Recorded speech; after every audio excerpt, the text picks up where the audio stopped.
سورہ فاتحہ کی برکت اور سورہ بقرہ کی برکت کے بارے میں آپ سامنے عرض کرنا چاہتا ہوں کہ حضرت ابو ہریرہ رضی اللہ عنہ سے روایت ہے کہ نبی علیہ الصلوۃ والسلام نے فرمایا ابی بن کعب کو کہ میں آپ کو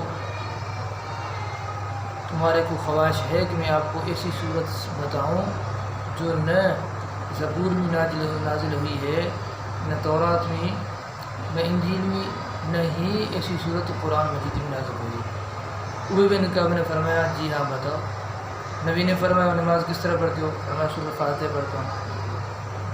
تو فرمایا اس ذات کی قسم جس سے قبضے میری جان ہے، ایسی صورت نہ تورات میں، نہ زبور میں، نہ انجیل میں نازل ہوئی جو اللہ نے مجھے عطا کی ہے۔ تو سورہ بقرہ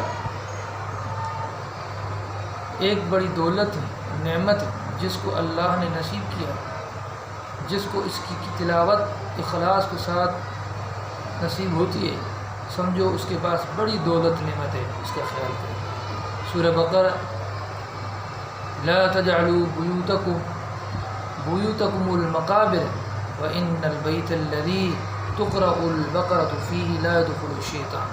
سورہ بقرہ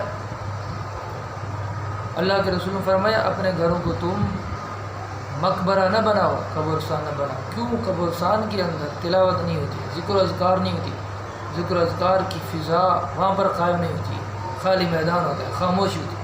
اس لیے گھر کے اندر تلاوت کرو، تلاوت کا معمول بننا چاہیے۔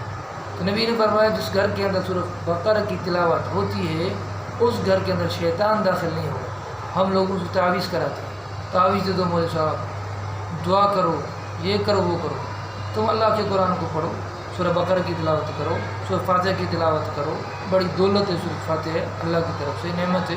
سورہ بقرہ پڑھو، گھر میں شیطان بھاگ جائے گا، کسی کی تعویذ لینے کی ضرورت نہیں ہوگی۔ میرے دوستو اس حدیث کو سنا، اس پر عمل بھی کرو۔ اللہ ہم سب کو عمل کرنے کی توفیق عطا فرمائے، ہمارے گھروں کو اللہ تبارک و تعالی قرآن کی تلاوت سے منور فرمائے، آمین۔ وما توفیقی الا باللہ۔